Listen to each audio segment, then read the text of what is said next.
오늘 이 저녁에 함께 하신 우리 모든 성도님들, 또 우리 주님의 큰 은혜 임하시기를 바랍니다. 오늘 여러분과 함께 할 말씀 제목은 성찬이란 이 제목으로 또 함께 은혜 나누고자 합니다. 우리 이제 계속해서 웨스트민스터 소유리 문답을 우리가 수요일에 함께 쭉 같이 공부해 왔습니다. 자, 오늘은 이제 우리 지난주까지 해서 사실은 이제 107문, 웨스트민스터 소유리 문답 맨 마지막 107문까지 했는데, 이제 중간에 이제 안 하고 넘어간 부분이 있었습니다. 우리가 그 부분을 오늘 이제 마지막으로 함께 하면서 이제 웨스트민스터 소유리 문답의 이제 마지막 시간을 이제 함께 하려고 하는데요. 그동안 이제 우리가 하나님께서 우리에게 은혜를 깨닫게 하시는 그 여러 가지 방법들, 이걸 우리가 은혜의 방편이다 이렇게 이름을 붙였는데요. 은혜의 방편에 세 가지가 있습니다. 뭐가 있냐면은 말씀과 그다음에 성례와 기도, 이렇게 세 가지가 있습니다. 그래서 말씀에 대해서 이야기하고, 우리가 먼저 기도에 대해서 우리가 또 특별 기도의 기간에 이 부분을 우리가 같이 다루었고요. 그다음에 성례, 이 성례에 있어서도 성례는 두 가지로 이루어져 있죠.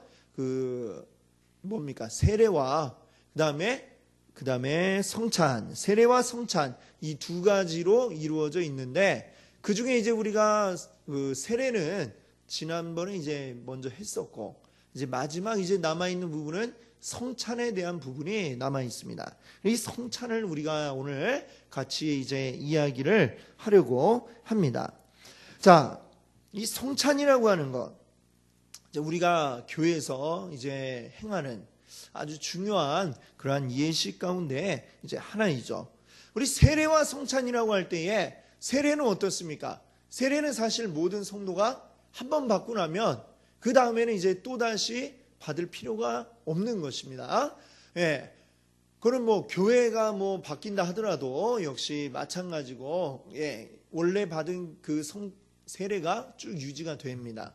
근데 이 성찬이라고 하는 것은 우리가 매번 이제 계속해서 세례와 달리 우리가 계속해서 반복적으로 하는 것이 되겠습니다. 자, 이 성찬식, 근데 이제 그래요. 교회마다 사실 이제 매년마다 이제 행하는 그 횟수가 조금씩 이제 다르죠. 우리 같은 경우는 이제 봄에 한 번, 가을에 한 번. 근데 이제 또 초대교회 같은 경우는 얼마나 이걸 자주 했냐면은 매번 예배 드릴 때마다 성찬을 이제 했다라고 이렇게 합니다. 자, 그러면 이 횟수가 몇 회나 되는 게 이게 가장 좋은 거냐? 사실 이거는 별로 그렇게 크게 중요한 건 아니고, 우리가 더 이제 중요하게 생각해 볼 거는 이제 이 성찬 가운데서 이게 얼마나 이게 중요한가, 이게 중요한 예식인가 하는 걸 우리가 생각해 봐야 되는데요. 이게 얼마나 중요하냐면은 사실 이게 여러 기독교 안에도 여러 그 종파들이 있죠. 이 종파들마다 각각 다른 의견들을 가지고 있다라고 하는 것으로 볼 때에, 정말 이게 중요하니까 그것 때문에도 이게 서로 종파가 갈리고 이렇게 되었구나라고 하는 것을 알 수가 있습니다. 우리 로마 카톨릭을 보시게 되면은, 로마 카톨릭도 이제 이걸 행하죠. 성찬을 행하는데, 자, 그들은 어떻게 생각하느냐 하면은, 이제 주님이 성찬을 베풀 때 하신 말씀이 있죠. 떡을 떼시면서는 이것이 내 몸이니라 이렇게 말씀하시고, 잔을 이제 또 돌리시면서는 이거는 많은 사람을 위해 흘리는 나의 피, 곧 언약의 피니라 이렇게 말씀하셨습니다. 이 카톨릭에서는 이걸 그대로 있는 그대로 문자 그대로 딱 받아들여서, 지금 우리가 물론 떼고 나누는 것은 떡과 잔이지만 이게 우리 입속에 들어가면 우리 입안에서 바뀐다 이렇게 얘기를 해요. 떡이 우리 입안에 들어가서 예수님의 몸이 되고, 잔이 이제 우리 몸에 들어가서 이제 예수님의 피가 된다. 이렇게 카톨릭 얘기하는데, 그래서 이거를 뭐라고 얘기하냐면 화채설, 화채설이라고 합니다. 화는 이제 변화된다 할 때 화자고, 이제 채는 이제 몸채자죠. 주님의 몸으로 바뀐다 해서 화채설인데, 자, 근데 이것이 사실은 그렇지 않죠. 우리 입안에서 떡은 그대로 떡이고, 포도주는 그대로 포도주고 그렇습니다. 그래서 종교개혁을 일으켰던 이 마틴 루터가 여기에 대해서 이제 이걸 거부했습니다. 화채설을 거부하고 마틴 루터는 뭐라고 얘기를 했냐면요. 성찬식에 참여하는 떡과 포도주에 이 예수님의 몸과 피가 함께 있다. 뭐 이렇게 얘기를 했어요. 이거를 이제 공제설이다. 간단히 얘기하면 이제 그렇습니다. 그랬는데 이것을 이제 또 다시 이제 그 스위스의 개혁주의 이제 종교 개혁자인 츠빙글리가 있습니다. 이 츠빙글리는 뭐라고 얘기했냐면 떡과 포도주는 그냥 단지 상징일 뿐이다. 이거는 예수님에 대한 상징이지 그 이상도 이하도 아무것도 아니다. 이렇게 이야기를 했습니다. 이것을 이제 상징설이다라고 이렇게 얘기를 합니다. 자, 그런데 지금까지 이제 뭐 화채설, 뭐 공제설, 또 상징설 얘기했는데 우리 지금 현재 우리 개혁주의 교회에서 우리가 생각하고 있는 것은 뭐냐면 바로 칼빈이 이야기한 영적 임재설입니다. 영적 임재설이란 뭐냐? 이제 그 떡과 포도주, 물론 그냥 그 떡과 포도주 그대로이고 그렇지만 이것이 우리에게 성령을 통해서 예수님께서 이 세례를 성찬을 할 때에 함께 임하신다. 성령을 통해서 우리 가운데 임하신다라고 이렇게 이야기하는 이것이 바로 영적 임재설이죠. 지금 이제 우리는 바로 이것을 이제 우리에게 맞는 그런 이론으로 생각을 하고 있는 것입니다. 자, 근데 보니까 이렇게 파마다 이 개혁교회, 종교개혁 이후에도 여러 이 사람에 따라서 각각 다르게 주장을 한다는 것은 그만큼 이거를 많이 생각을 했다는 것이고 그만큼 중요하다라는 그런 반증이 될 수 있겠습니다. 그만큼 이 성찬이라고 하는 것은 예수님이 직접 이거 해라라고 우리에게 주셨던 그런 예식이지 않습니까? 예수님이 너희는 이렇게 해라라고 하면서 떡을 떼시고 잔을 떼시고 나를 기념하라 이렇게 말씀하셨습니다. 그래서 이게 굉장히 중요한데요. 그래서 오늘은 이 소율이 문답에 이제 이 성찬 예식에 대해서 어떻게 이야기하고 있는지 그 의미를 우리가 한번 생각해 보고 그 다음에 이 성찬 예식에 우리가 임할 때에 어떤 자세를 가져야 되는가 이것을 우리가 한번 같이 생각해 보겠습니다. 자, 그럼 먼저 우리 한번 그 96문 주님의 성찬이 무엇입니까? 이 질문에 대한 답을 한번 우리 같이 한번 읽어볼까요? 96문입니다. 답을 읽겠습니다. 주님의 성찬은 성례인데 따라 떡과 포도주를 주고 받음으로 그의 죽음을 나타내 보이는 것입니다. 합당하게 받는 자들은 육체와 정욕이 아닌 믿음을 따라 그리스도의 몸과 피에 참여하는 자가 되어 그리스도의 모든 유익과 함께 그들의 영적 양식을 얻고 또한 은혜 안에서 자라갑니다. 아멘. 자, 우리가 이제 여기 96문에 이제 성찬이 뭐냐에 대해서 얘기하고 있는데요. 우리가 이 성찬을 올바로 이해하기 위해서는 예수님이 지금 어떻게 이 성찬을 우리에게 이제 제정하셨는가라고 하는 이 성경에 뭐라고 이야기하고 있는지를 먼저 우리가 봐야 되겠습니다. 예수님께서 성찬 예식을 제정하신 그 이야기가 마태복음 26장, 또 마가복음 14장, 누가복음 22장, 그리고 고린도전서 11장 이렇게 네 군데에 걸쳐서 나오고 있습니다. 우리 요한복음에는 이제 그 상황에서 이 성찬 예식이 아니라 제자들의 발을 씻기신 얘기가 요한복음에 나오고 있고 다른 데는 이제 다 이제 성찬 예식을 하신 것이 나오고 있죠. 자, 이때의 상황이 언제인가 언제라고 얘기하고 있냐면요. 마태복음, 마가복음, 누가복음은 6월절 식사를 이제 하신 날이다. 이렇게 얘기하고 있고요. 고린도전서에서는 이제 예수님이 잡히시기 전날 밤이라고 이야기를 하고 있습니다. 따져보면 이제 같은 날입니다. 자, 이제 보면 그 예수님이 십자가 지신 날이 이제 그 6월절 전날이라고 이야기를 하죠. 6월절 전날인데 요일로 따지면 이제 예수님이 이제 십자가 지신 날이 금요일이고 그 다음 토요일 날 이제 안식일이 바로 이제 6월절이 되는 것이고요. 예수님이 지금 이 성찬 예식을 행하신 날은 목요일 저녁입니다. 목요일 저녁, 목요일 밤. 근데 이제 유대인들의 그 하루 개념이 우리랑은 다르죠. 우리는 아침부터 이제 밤까지가 이제 하루 이렇게 되는데, 이 사람들은 해가 지면 그때부터 이제 하루로 보고 있습니다. 그러니까 이 목요일은 그러니까 말하자면 이제 유월절 전날이 되는 거예요. 목요일 저녁부터가 유월절 전날이 됩니다. 금요일 해지고 나서 저녁부터가 이제 유월절이 되는 거고요. 그러니까 이제 유월절 전날, 바로 유월절에 그 음식을 먹는 날이 되겠죠. 그리고 예수님이 그 유월절 전날에 십자가를 지시고 장사되시고, 그래서 이 사람들이 빨리 예수님 죽이라고 이렇게 한 게 유월절 전에 빨리 해치우려고 그랬던 것이죠. 예수님 죽이려 했던 무리들이. 그래서 유월절 전날 장사하신 이야기가 나옵니다. 자, 그런데 그러니까 이제 이 유월절과 예수님의 죽음, 그리고 그때에 행하신 이 성찬 예식, 이것은 이게 다 지금 연결이 되어 있는 것이다 라는 것을 우리가 생각해 봐야 되겠습니다. 이 유월절과는 지금 뗄래야 뗄 수 없는 관계 가운데 있는데, 유월절은 무엇입니까? 출애굽할 때에 그 이스라엘 백성들이 출애굽하도록 하나님께서 인도하시는 가운데에 애굽 땅에 10가지 재앙이 내렸죠. 10가지 재앙 가운데 맨 마지막 재앙이 뭡니까? 그 땅에 있는 모든 처음 태어난 것들, 사람뿐만 아니라 뭐 짐승까지도 다 죽도록 이제 그 재앙을 내리시겠다 했습니다. 근데 유대인들도 다 죽으면 안 되니까 이제 그 피할 방법을 알려주시는데, 어떻게 하라고 했습니까?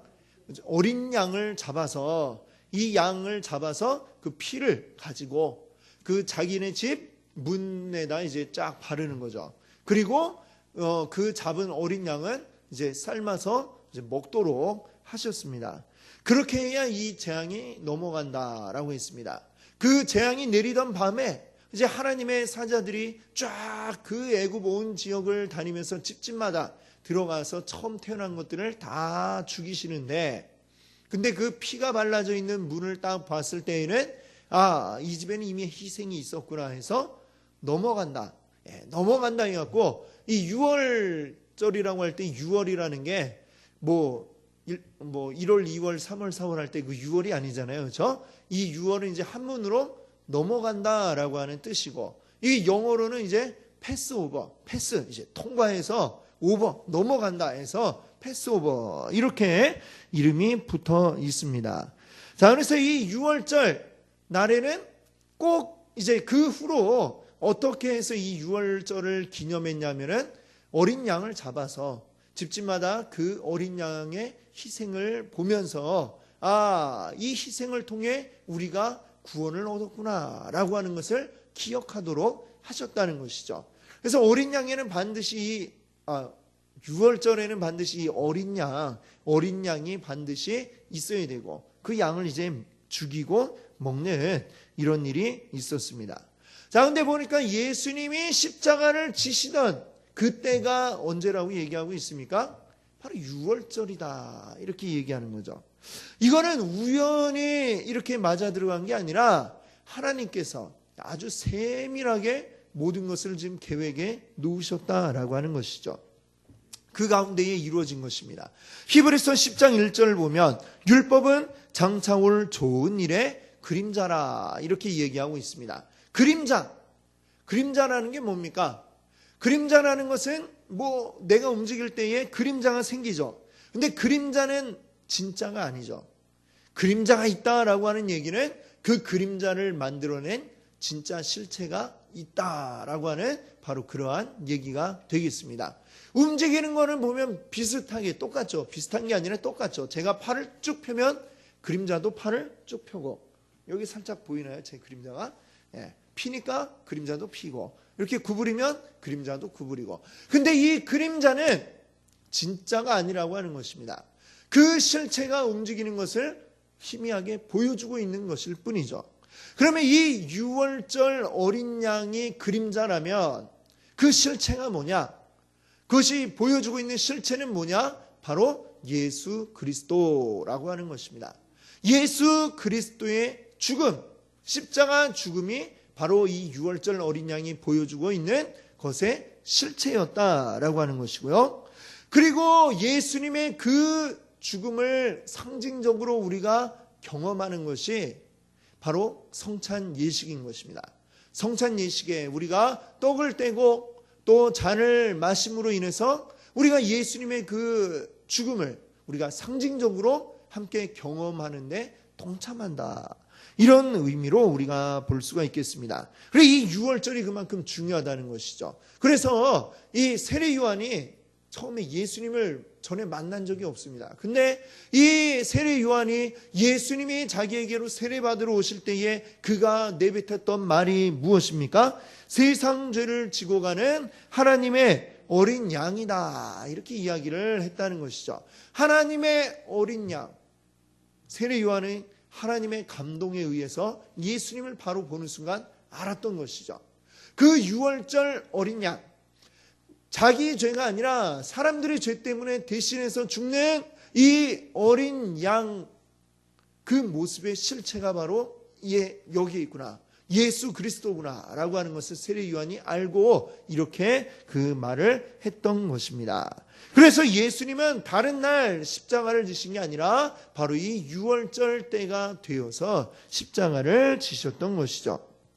그렇기 때문에 어린 양을 잡아먹는 유월절 식사는 예수님이 잡히시기 전날 밤에 베푸신 그 성찬의 떡, 이 포도주와 뗄래야 뗄 수 없는 그러한 관계 가운데 있는 것입니다. 자, 설명해 보자면 유월절 어린 양의 그 살, 우리가 먹게 되는 그 살은 곧 그것이 예수님의 살이요, 그리고 그것이 성찬식의 떡이다, 이렇게 얘기할 수 있겠습니다.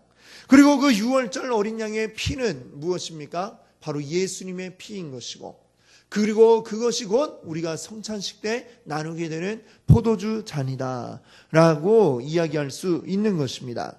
어린 양의 피가 흘려지듯이 예수님의 피가 흘려진 것이죠. 그리고 우리는 그 흘리신 피를 기억하면서 성찬식에 그 포도주 잔을 우리가 들게 되는 것입니다. 이렇게 우리는 이스라엘 백성들을 사망으로부터 구원하신 그 유월절 어린 양의 피가 이제 더 나아가서 온 인류를 구원하는 예수 그리스도의 보혈로 우리 가운데 임했음을 이 성찬을 통해서 우리가 다시금 기억하는 것이고, 그 예수님의 피 흘리심과 우리를 위해 그 살이 찢기심에 우리가 함께 동참하게 되는 것입니다. 우리가 이렇게 성찬에 동참함으로써 우리는 예수님의 죽음과 그로 인해서 우리에게 주어진 하나님의 은혜를 우리가 기억하고 또 기념하게 되는 것이죠.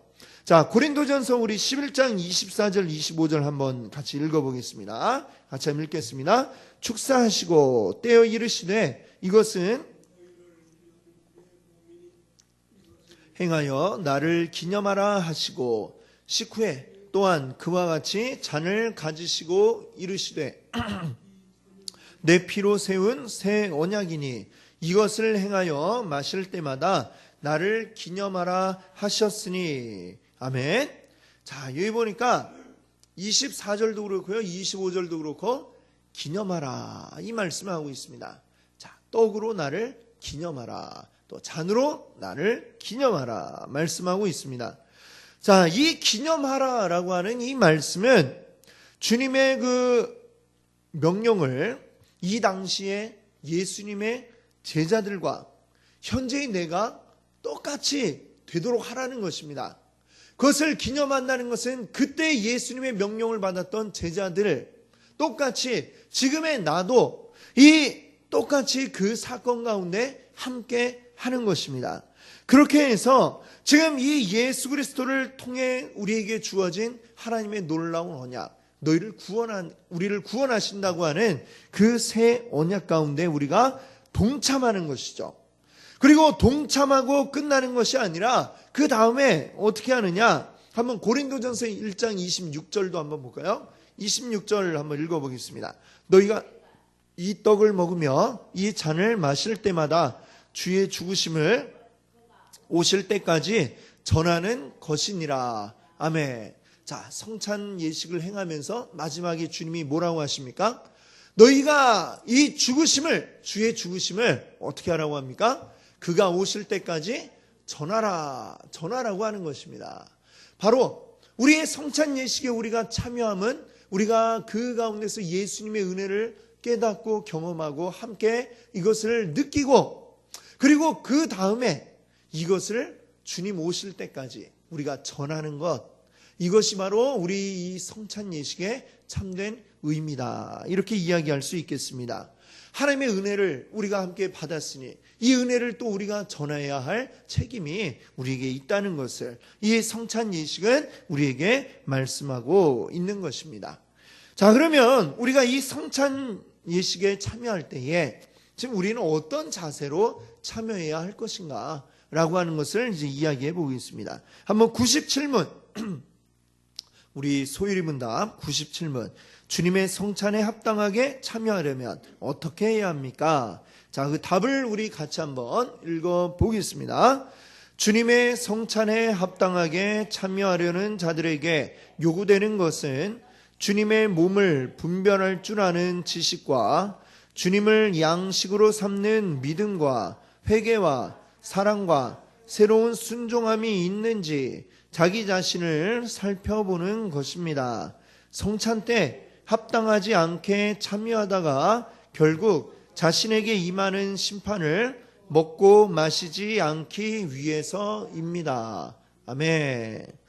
자, 우리 성찬식 아까도 말씀드렸지만 우리가 행하는 이 여러 예식들 가운데 주님이 직접 우리에게 명하신 바로 그러한 예식입니다. 성찬을 함으로써 우리는 예수 그리스도의 그 죽음의 순간을 목격하는 것과 같은 그러한 효과를 우리가 얻게 되는 것이죠. 예수님의 우리를 위해서 그 피를 흘리고 살이 찢기시는 그 자리에 우리가 같이 가 있는 것과 마찬가지가 되는 것입니다. 자, 그렇기 때문에 우리는 이 성찬에 참여할 때에 우리가 아주 가벼운 마음으로 참여를 해서는 안 된다는 것이죠. 성찬의 의미를 우리가 깊이 새기면서, 그리고 지금 예수님의 죽음에 내가 동참한다라고 하는 그 마음가짐으로 우리가 이 성찬 예식에 임해야 하는 것입니다. 자, 근데 제가 이제 아까 말씀드릴 때 초대교회에서는 처음에 이 교회에서는 성찬을 언제 한다고 그랬습니까? 매번 모일 때마다, 함께 모일 때마다 성찬 예식을 행하고 베풀었습니다. 자, 그렇게 매번 이렇게 모일 때마다 성찬식을 했기 때문일까요? 왠지 좀 그들에게 마음이 좀, 우리가 뭔가를 심각한 것도 계속 자주 하게 되면 좀 마음이 느슨해지는 이런 효과가 나타나게 되죠. 그래서였는지 모르지만 이 성찬식을 행하는 가운데에 좀 안 좋은 모습들이 나타났다라고 하는 것을 우리가 이 고린도전서 11장을 보면서 알 수가 있습니다. 지금 바울이 고린도전서 11장에 왜 성찬 예식에 대한 이야기를 했냐 하면 그 고린도 교회 성찬식에 문제가 생겼기 때문입니다. 자, 많은 사람들이 모여서 이제 함께 이 성찬 예식을 하는데, 예배드리고 성찬식을 같이 행하는데, 지금 이 고린도 교회에, 자, 일단 우리가 성찬이라고 하는 게 사실은 뭡니까? 예수님이 제자들과 식사하셨던 그거잖아요. 그렇죠? 이 거룩한 이 식사다, 이렇게 우리가 얘기할 수 있겠죠? 그러니까 그 시대에는 사실 이게 일종의 거의 이제 밥 먹는 거나 마찬가지입니다. 우리가 밥 먹는 것처럼 우리가 지금 떡이라고 얘기를 하지만 이스라엘 사람들이 이제 빵이죠, 빵. 빵만 먹으면 팍팍하니까 포도주를 이제 같이 먹었던 것입니다. 자, 그런데 이 고린도 교회가 이제 성찬을 행할 때에 그들 가운데 이제 부유한 자들이 처음에는 이제 자원하는 마음이 있었겠죠. 성찬식에 이제 사용할 빵을 이제 가져오고 함께 나눌 포도주를 가져와서 그것을 가지고 이제 같이 성찬 예식을 함께 드리곤 했습니다. 자, 근데 이 부유한 자들이 이제 갖고 오는데 이 계속 하잖아요. 매주 갖고 오니까 은근히 자기들도 이제 조금씩 약간 부담스러운 뭐 이런 생각이 들기도 하고, 그 다음에 또 이제 어떤 생각이 드냐면, 이거 내가 매번 이렇게 갖고 오는데, 기왕 내가 갖고 온 건데 이걸로 그냥 아예 그냥 내 한 끼니를 때워야 되겠다라는, 원래 이제 성찬이니까, 이거 식사니까 이렇게 아주 배부르게 그냥 미리 내가 많이 먹어야 되겠다라는 이런 생각을 하게 된 것 같습니다. 그래서 이제 성찬식에 이제 참여할 빵과 포도주를 갖다가 놓고서는 자기가 이제 먼저 먹는 겁니다. 먹는데 아주 배부르게 빵도 많이 먹고 포도주도 막 벌컥벌컥 마시고 그렇게 했던 것이죠. 그러니까 나중에 이제 온 사람들은 이 성찬식을 하려고 보니까 빵이 부족한 거예요. 포도주도 부족하고. 그리고 뒷사람은 이제 우리 할 게 없네, 뭐 이런 일이 생겨나게 되었다는 것입니다. 그래 앞에서 이걸 가지고 온 이 부유한 자들이 미리 다 자기들이 먼저 먹고 배불리 먹고 마시고 해놓으니까 뒤에 앉은 사람들은, 그들은 이제 부유하지 못한 자들이죠. 그들이 이제 와서 성찬 예식에 참여하려고 했지만 이미 먹을 건 없고 다 끝나버린 상황에서 자꾸 그런 일이 몇 번 반복이 되니까 막 불만이 나오고 교회 안에 분열이 일어나는 이런 갈등이 고린도 교회 안에 있었다라는 이야기를 듣고 이제 바울이 거기에 대해서 이야기를 한 겁니다. 너희들 성찬식을 그런 식으로 하면 안 되지 라고 하면서, 지금 성찬이 뭐냐, 바로 예수님이 잡히시던 그 밤에 어떻게 해서 이 성찬을 시작을 하셨고 어떤 의미로 이렇게 떡과 잔을 돌리셨는가라고 하는 것을 이야기한 게 바로 이 고린도전서 11장의 이야기인 것입니다. 마치 그 고린도 교회 성도들처럼 성찬에 아무런 감격도 없이 그냥 매번 드리는 거니까 예배에 그냥 한 순서로 그냥 생각해갖고 아무 느낌 없이 그냥 빨리 먹어야지, 많이 먹어야지, 뭐 이런 생각을 하면서 참여를 한다면 우리가 예수님의 죽음에 온전하게 동참할 수가 없겠죠. 온전한 동참이 될 수가 없습니다. 그래서 성찬에 참여하기 전에 미리 우리에게 준비하라라고 이렇게 이야기를 하는 것입니다. 97문의 그 답을 보니까 뭐라고 얘기합니까? 주님의 몸을 분별할 줄 아는 지식과 또 주님을 양식으로 삼는 믿음과 그리고 회개와 사랑과 새로운 순종함, 이런 것들을 갖추라라고 이렇게 이야기하고 있는 것입니다. 자, 이것은 무엇보다도 내가 이 성찬 예식에 참여하면서 지금 내가 먹고 마시게 될 이 떡과 잔이 바로 예수님의 몸과 피라고 하는 사실을 내가 믿고 있는지, 이게 정말 그것으로 내가 믿고 참여하고 있는지 스스로에게 물어보고 하나님 앞에 고백하라라고 하는 그런 의미로 이것을 받아들일 수 있기를 바랍니다. 자, 근데 성찬식이 이제 딱 됐는데 그러면 이 준비가 나는 좀 덜 된 것 같다라고 할 때에 그러면 어떻게 해야 되느냐? 자, 성찬에서 아예 빠지고 그냥 다 가만히 있어야 되느냐? 그거 어떻게 해야 될까요? 이것에 대해서 지금 우리는 이제 소유리 문답을 봤습니다만 대요리 문답이 있습니다. 이 소유리 문답보다 더 양이 많고 자세하게 이제 설명하고 있는 대요리 문답에 보니까 거기 이제 172문에 이러한 설명이 나와 있습니다. 한번 제가 읽어드리겠습니다. 자신이 그리스도 안에 있는지 또는 합당한 준비가 되어 있는지 의심하는 자는, 자, 이제 자기가 이제 의심되는 자는 어떻게 해야 되느냐? 성찬의 성례의 피로 아직 확신되지 못할지라도 그리스도에 대한 진실한 관심을 가질 수 있다. 자, 아직 내가 좀 부족한 것 같다 하더라도 성찬 예식에 참여할 수 있다, 이 얘기죠. 자, 그리고 하나님 보시기에 합당하다. 하나님 보시기에 합당하다. 만약 그가 그리스도 안에서 발견되는 확신의 결핍의 우려와 죄로부터 벗어나기 위한 거짓 없는 갈망에 충분히 영향을 받는다면 그런 경우는 그는 자신의 불신앙을 애통해하며 자신의 의심이 해결되도록 노력한다. 왜냐하면 약하고 의심하는 신자들조차도 구조하기 위하여 약속되어 있고 이 성례는 제정되어 있기 때문이다. 자, 이 부분, 이 성례라고 하는 게 완전히 의심 없고 완전히 믿음 위에 서 있는 자들만을 위한 것이냐? 그렇지 않다는 것이죠. 아직까지 좀 연약한 가운데 있고 왔다 갔다 하는 자라 할지라도 그래도 그도 참여하고 그렇게 되기 위해서 이 성례라고 하는 것을 주님이 주셨다는 것입니다. 그래서 이제 마지막에 그렇게 함으로써 그는 성찬에 참여할 수 있고 참여해야 하며 그럼으로써 그는 더욱 강화할 수 있다. 믿음이 약한 자라도 성찬에 참여함으로써 그가 결국에는 더 큰 믿음으로 자라날 수 있을 것이다 라고 이렇게 이야기하고 있는 것이죠. 자, 다소 좀 내가 뭔가 심적으로 또 우리 심령이 준비가 덜 된 것 같고 부족한 것 같다 하더라도 오히려 그런 자들도 이 성찬에 참여함으로써 성찬 예식에 참여함으로써 그가 오히려 이 성찬이 주는 은혜 가운데서 더 큰 믿음을 가질 수 있다는 사실을 이야기하고 있는 것입니다. 우리가 흔히 이제 잘못하는 실수가 뭐냐면 내가 좀 나 같은 게 어떻게 뭐 이런 생각 있잖아요.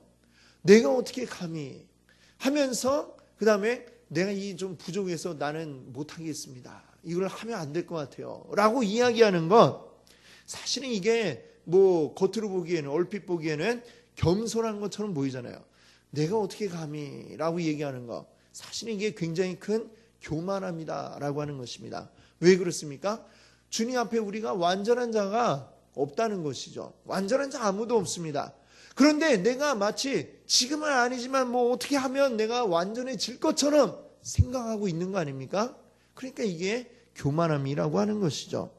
우리 주님 앞에 우리는 늘 연약하고 부족하고 약하고 늘 넘어질 수밖에 없는 자들이고 주님 앞에 늘 엎드릴 수밖에 없는 게 바로 우리들입니다.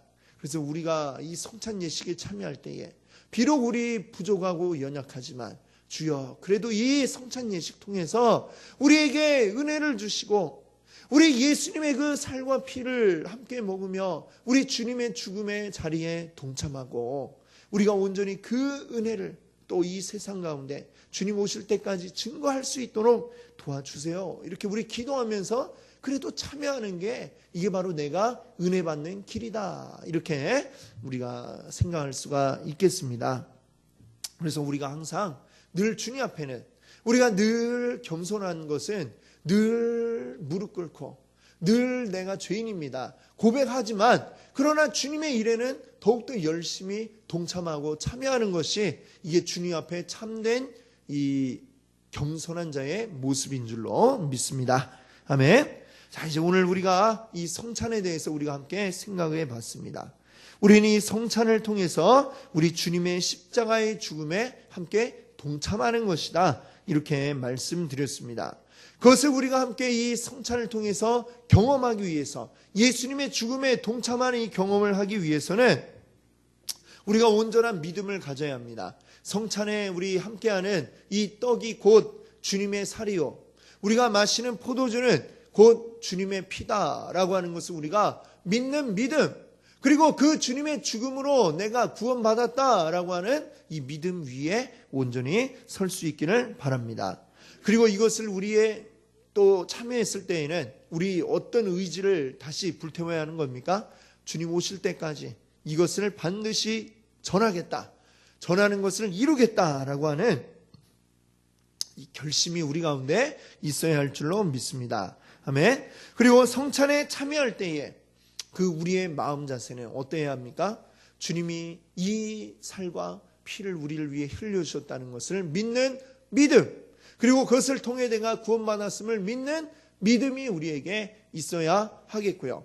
그리고 또 이것을 참여하기에 내가 부족하고 연약한 자라 할지라도 그럼에도 불구하고 내가 함께 참여함으로 은혜 받는 것이 더 유익하다라고 말씀을 드렸습니다. 언제나 우리 주님 앞에 우리의 연약함은 늘 고백하고 우리가 회개해야 하겠지만 그러나 우리 온전히 주님의 일에 또한 동참함으로써 우리의 믿음이 더 성장해 나갈 줄 믿습니다. 아멘. 함께 같이 기도하겠습니다.